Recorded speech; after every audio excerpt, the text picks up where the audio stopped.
Oh, freedom. Oh, freedom. Oh, freedom over me. And before I'd be a slave, I'd be buried in my grave and go home to my Lord and be free. Destination Freedom.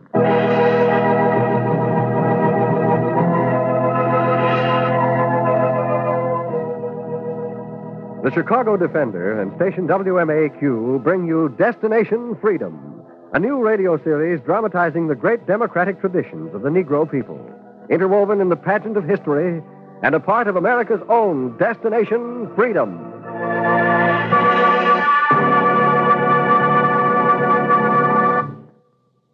Today, Destination Freedom tells the story of Dr. J. Ernest Wilkins, noted young mathematician, in a chapter entitled Boy with a Dream.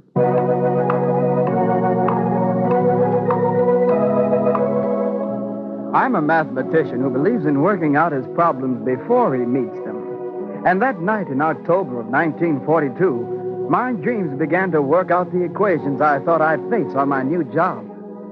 The dream, I guess, was the beginning of the job. It came as I tossed and worried about the strange new problems I'd have to work on. And somehow, in a dark, subconscious corner, equations seemed to form a queer dream as I slept. It seemed that every equation I'd known from childhood massed in mirage before me, beckoned me and called me. Here, take me. I'm HV equals E1 minus E2. Now try me. Now work it out. 22 plus sub ZZ equals 9 to the minus 3. You'll hit it with me. I 9 was multiple dreaming. X plus 6 squared. And the numbers equals were 2. carrying me up into the air. I was floating high above the world, and they carried me to an old man named Death. He stood by his gate with his partner, the devil. And when I came up, he questioned me. Here, where are you going? I came up to start my new job. Yes. He's the one we sent for. Is this Wilkins, Satan? He's Wilkins, all right. I've been looking for him myself. He's young. You sure he can do the work? Dead sure. Begging your pardon. He'll do it. You ready to work, boy? What's the job? Oh, it's easy. Just opening a door is all. Yes, you'll take these keys up to the sun. You'll open a door in the side of the sun. That's all. That's easy. Just find the right key. Huh? Yes, and hurry. We'll go with you. Don't stand there dreaming. I said, come on.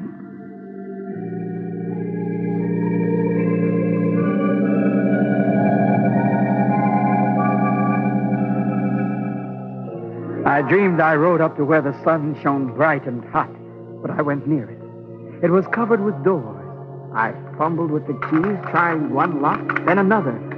I heard Death grumble behind me. Will you hurry? Hurry, boy. You're holding us up.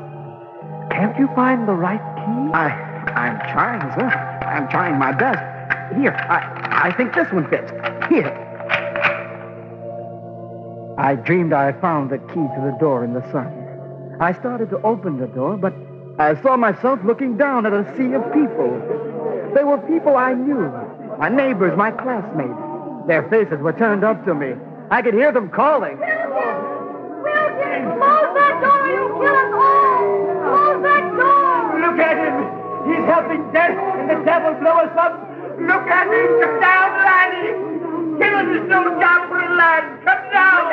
He's over here! Look out, everybody! Look out! Death is coming down! Look out! I turned to Death, and he said, Well, you found the key. What are you waiting for? Twist open that door. but you're leaning against it. You'll fall down. Of course I will. Open it, will you? They're waiting. Do as I say. Open it. I opened it. Then Death flung himself down at the people looking up at him.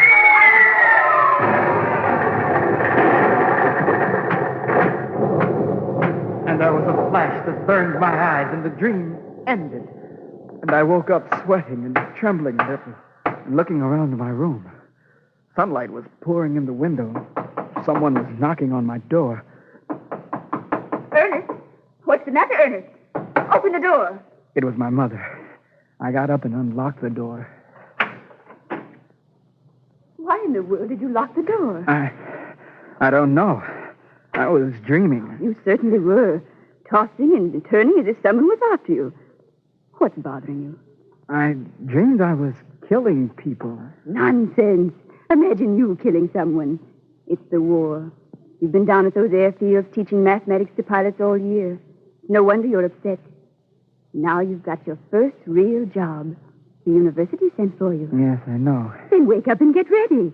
Don't stand there staring around. I was wondering what kind of work I'll be doing. They only said report to Dr. Osborne. That was all. Your wondering will be over when you see him. Now hurry, get ready. All right. And, Ernest. Yes? Do be careful on your way. Well, I'm old enough to keep from getting hit when I cross the street. It's not the cars I'm worried about. But since you've been away, there's a move on to drive out the Negro families from this block. We've had threats from gangs and hoodlums. No one's driving me out of the neighborhood, Mother. Of course not, son. But you're just a boy, in spite of the fact that your mind has gotten ahead of your years. You'll have enough trouble convincing the university you're man enough to handle the job. Now, go on. Ernest, what you staring at now? You still sleepy? Well, I was thinking of the work in my dream. I've got an idea. It'll be a long time before I'm sleepy again.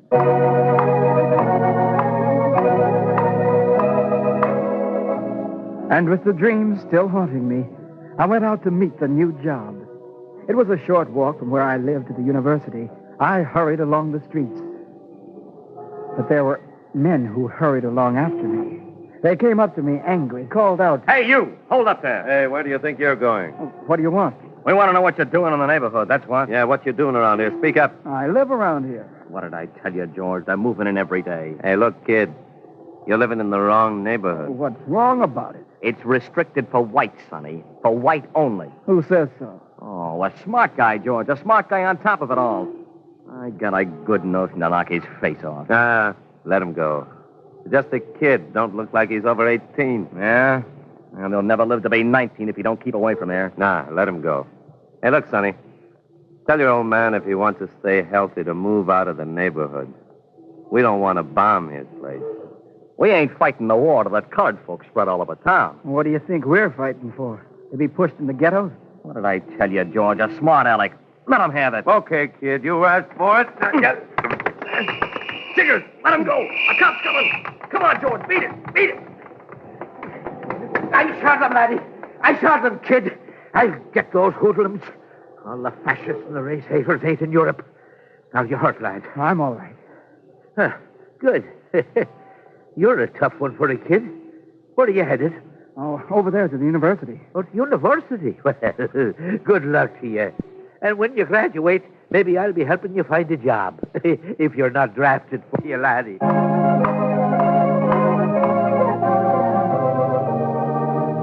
I took his luck and went on my way to find the building I was looking for. I was walking into it when an armed guard stopped me. Say, lad, where the devil do you think you're going? "I'm looking for the metallurgy laboratory. Is it around here?" Sure, but you're in the wrong building, Sonny. This place is only for scientists. Government orders, you know. "Yes, I know, Now, but what you want is a high school building. That'll be right down the block away. But I have an appointment with Dr. Osborne, the director of the laboratory here." Appointment? Yeah, let me see. Well, you're not listed on my sheet. All I see at this hour is an appointment for a Dr. J. Ernest Wilkins, mathematician. Don't see your name. "My name is Dr. Wilkins." You? "Yes." What? Well, you're only a boy. "May I go in now?" Well, yes, of course. Beg your pardon. Dr. Osborne will be waiting for you. Right down the hall, Dr. Wilkins.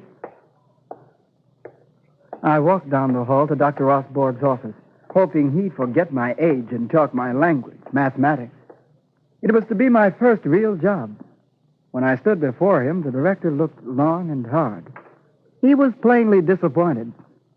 "So, you're the Dr. Wilkins we've been waiting so long to see." "Yes, I think your office sent for me." Yes, but for a scientist, they send us a boy. "Are you judging me by my age or by my work?" I see. And you have been highly recommended.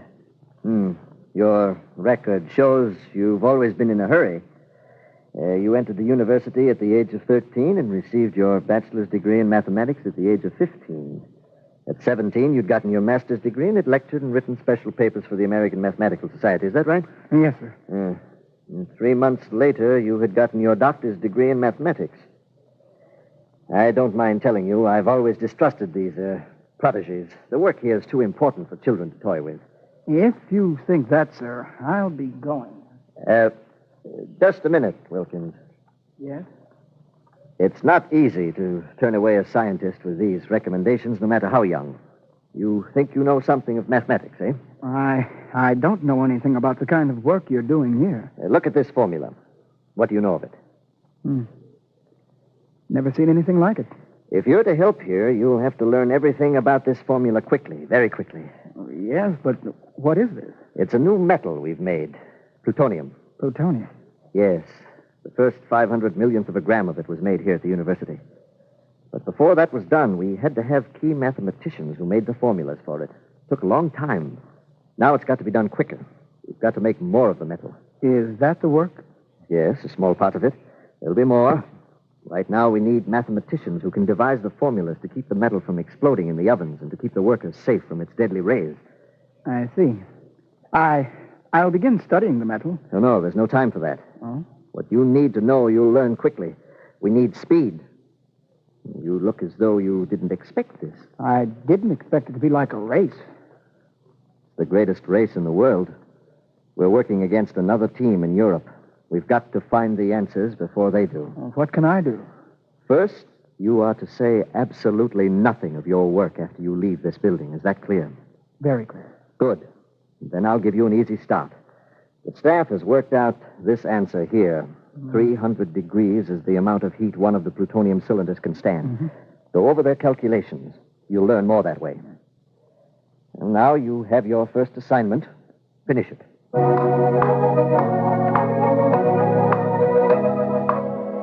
My first assignment took weeks and weeks of theorizing and finding formulas and checking and rechecking on the computing machines. I came home, the numbers still in my head, the machine still calculating and checking as I sat down by the window. I hardly heard my mother call. Ernest. Ernest. Yes? I'd like you to come away from the window, son. You remember the threat. I remember saying we are here to stay. Just the same, I'd feel a whole lot better if you'd move. There now. You take care of your work at the university, and we'll handle the neighbors. Ernest. Ernest, at the window. Look out! A brick came through the window, rolled over on the floor, stopped at my foot. I picked it up, tore off the note on it. The note spoke as loud as if it had a voice. Get out of the neighborhood.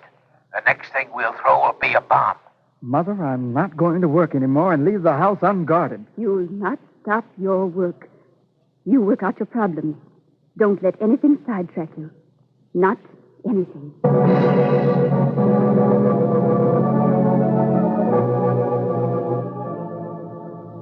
It was hard to pull away, but I threw myself back into my work. I started again with the theories and the machines, and I put the problem of the brick throwers and the racists behind me. In front of me was the problem the director had given me. I found my answer. It was so different from the one he had named, I thought I was wrong. I checked and rechecked. Still, I got the same answer. If I were right, it meant that men in the laboratory were in danger. If I was wrong, I fearfully took my answer to Dr. Osborne. Well, Wilkins, you finished the problem? Yes, I've finished something. And what is the result? I think the answer to how much heat the plutonium cylinders will stand is 180 degrees, much lower than the 300 your staff suggested. Huh? Are you sure of that? Oh, I've done everything I know of to check it. Good heavens. The orders for the new experiments have gone in. If you're right, every man down there could be lost if the temperature goes that high. Wait. You may be right. I can't take chances. Hello. Osborne calling. Close down the plutonium piles right away. I'll be responsible for the delay. Yes, very well. Now, Wilkins, if you are right, you've done a remarkable job. Thank you, sir. And if you are wrong and have caused us to lose time... Well, I'll check it again, sir. Oh, no. The entire staff will check your figures this time. The checking of my figures went on the strange project for a week. The formulas were torn down and rebuilt, the theories revived. And for me, time stood still until the checking stopped. And the director came to me and said, "You were right, Wilkins, quite right. You've done a good job." He sent through the changes, and I took the day off, and he said he'd have something interesting for me on the next day.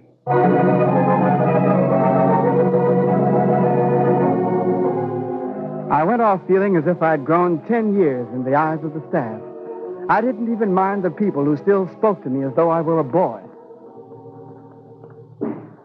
There was the policeman who walked home with me. Well, if it isn't the little schoolboy. Think he'll be draft age before the war's over, lad? Oh, I can't say, officer. Say, I hear what they're doing over at the university may end the war quicker than 1,000,000 soldiers. I say it's rubbish. Leave it to the professors to try to find out an easy way. Say, what are you doing over there anyway, lad? I wish I could tell you, but I don't know. I don't know myself. I didn't know. But I began to remember the dream as I worked with the strange new assignments that were coming faster. I pushed back the dream and the problems around me and kept working with new theories until it seemed that the director no longer looked at me as a boy, but called me into the laboratory with a special request. Wilkins, you've worked well, I'll have to admit it. You've helped solve some of the toughest problems. Still, we haven't won the race. It's up to you mathematicians to make the work on this project easier and simpler for the engineers and the physicists and everyone working on it. Well, what do you want me to do, sir? It's just this. You've studied under Einstein, who's responsible for many of the theories we're using. We're going into problems now where there'll be no theories to guide you. You'll discover your own. There'll be no one to help you. But we're giving you the most important problem we've had yet. I see. Now, here's the problem. Take it with you. Sleep on it. You can see it refers here to the release of energy at a specific moment. We'll need a simplified formula. It's a big job. Can you handle it? I'm not sure. If you can tell me more about it. You'll have to work in the dark like the other scientists here. Will you take it on? I'll do it. Good. And remember, son, other teams are racing against us. Someday you'll come to my laboratory and we'll talk more freely about what we're doing here. All I can say now is that you've got to hurry. Bring in your answer as soon as you have it. We're depending on you.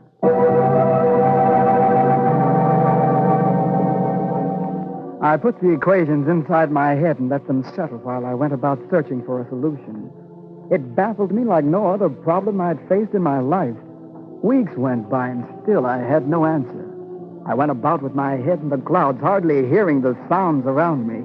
Walking past the forbidden blocks, past the men in the gangs who yelled at me. Look at him, George. What did I tell you? Still in the neighborhood. Look at him. Hey, you. Come here. We want to talk to you. Hey, you. Look at him walking like he ain't even hearing. We're warning you. Get out of here. Next time it won't be a brick but a bomb. You hear? Hey, you. I heard, but I didn't hear. I threw aside the problem of making my home secure in a hostile neighborhood. I went walking along, fighting to find a solution to the strange equation. And my boyhood love for the law of mathematics brought up numbers and formulas to speak in my mind. The multiple K is equal to eta times epsilon times P. No, that's not it. U sub SS plus U sub YY equals 0. No, not that. If the surface C is narrowed to P plus, Z minus the size equals K.5. No, If the surface C is narrowed to P plus, no. Z minus the Is size the equals answer. K.5. What does it mean? What is it? What is it? Hey! Hey, watch out, boy, watch out. Come out of the street there now. Yes? What is it, officer? What is it? You're walking against the lights, that's what it is. What's gotten into you anyway? Oh, I didn't see the lights change. Well, you've been blind to lights since you started over to the university. Here, you'd better let me walk you home, lad. I've heard about the brick the hoodlums threw into your place. Has that upset you now? Yes, but I was thinking just then of my work. Well, I tell you, finish school and I'll see that you get a decent job. You're too young to go around like you've got the burden of the war on your shoulders. Get along with you now.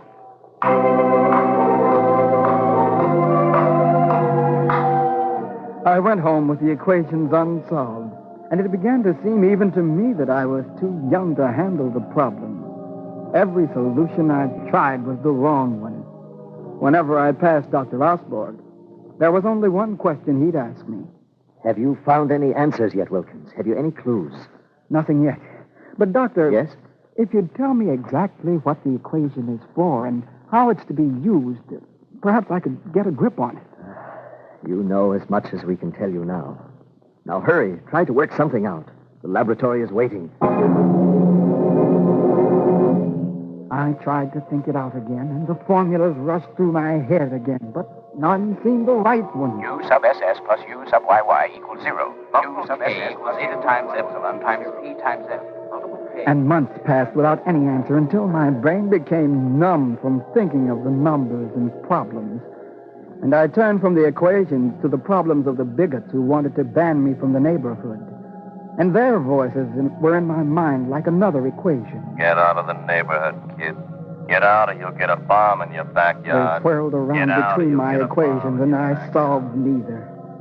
Then, one evening, when I'd almost given up, my mother said, You're beginning to look like an old man. Forget about the work and the formulas for a while. Why don't you go downstairs with your brother Julian and play a nice game of table tennis the way you did when you were younger? All right, Mother. I'll go down and play. That's better. I'll call Julian. Julian, come down and play with Ernest. I couldn't tell her that I was beaten and giving up my work.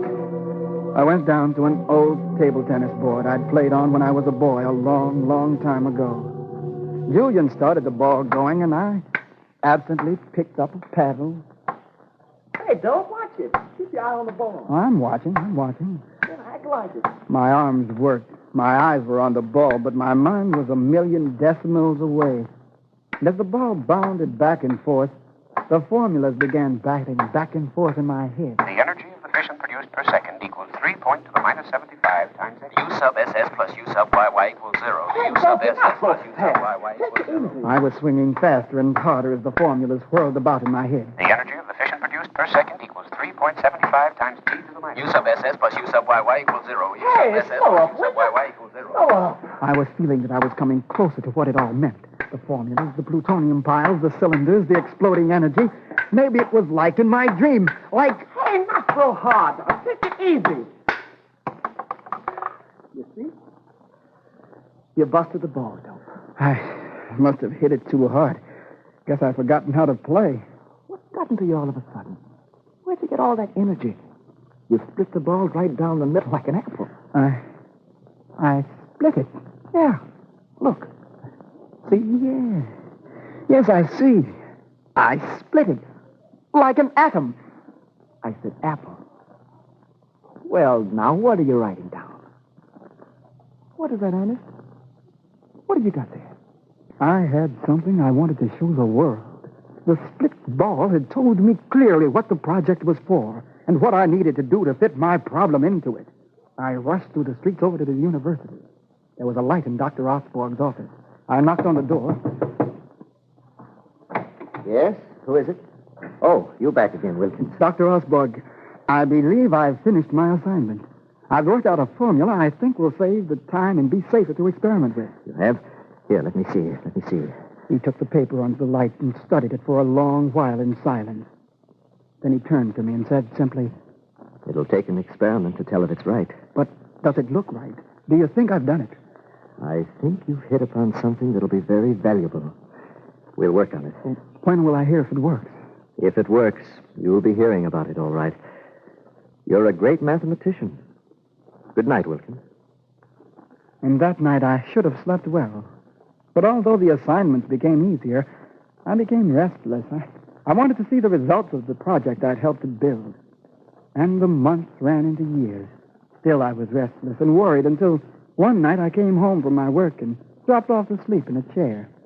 My mother woke me. Now, Ernest, you're tired. Why don't you go upstairs to bed? You're not looking like yourself nowadays. I was watching the men outside the window there and fell asleep. Don't worry about the hoodlums and race haters. You get some rest. Some music will rest me. I'll turn on the radio and get some music. I'll be glad when your job's over. What on earth could have taken so much time? So many formulas. And you can't say a word about it. Well, it's to be over next month. Then I'll go back to being a boy again. Well, don't start off by playing the radio so loud. Turn it down, son. Attention, ladies and gentlemen. A special bulletin is in from Army headquarters in the Pacific. The Air Forces have just dropped the first atomic bomb in history on Hiroshima. It is estimated that 100,000 people were killed and 300,000 more left homeless. Ernest, why did you turn it off? What's the matter, son? I worked on that bomb, that atom bomb. What are you talking about? I've helped kill so many people. It was just another problem you worked on, Ernest. Like you were always going about solving problems.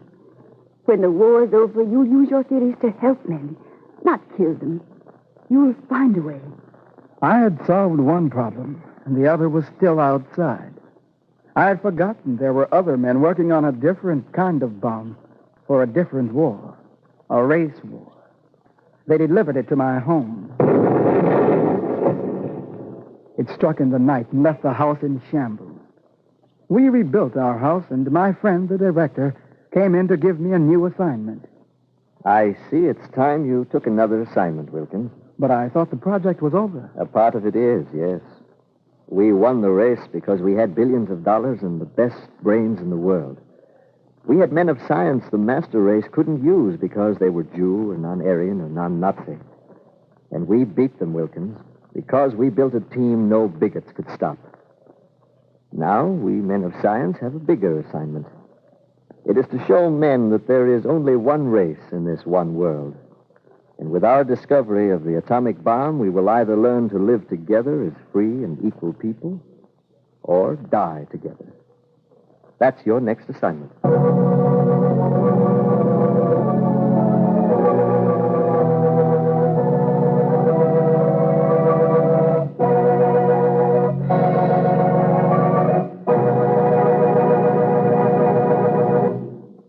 You have just heard Destination Freedom, the dramatization of the story of Dr. J. Ernest Wilkins, famous mathematician. Destination Freedom is brought to you by the Chicago Defender newspaper and station WMAQ, and is written by Richard Durham and produced under the direction of Homer Heck.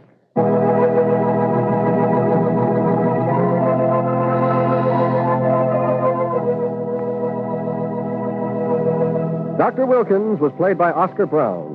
Others were Janice Kingslow, Boris Aplon, George Kluge, Charles Mountain, Cliff Norton, Tony Parrish, Fred Pinkard, Russ Reed, and Cliff Trubir. Greg Pascal is the singer. The special music was written by Emil Soderstrom and was played by Elwin Owen and Bobby Christian. This is Hugh Downs inviting you to be with us again next week for another in our series on the Negro in Democracy, Destination Freedom.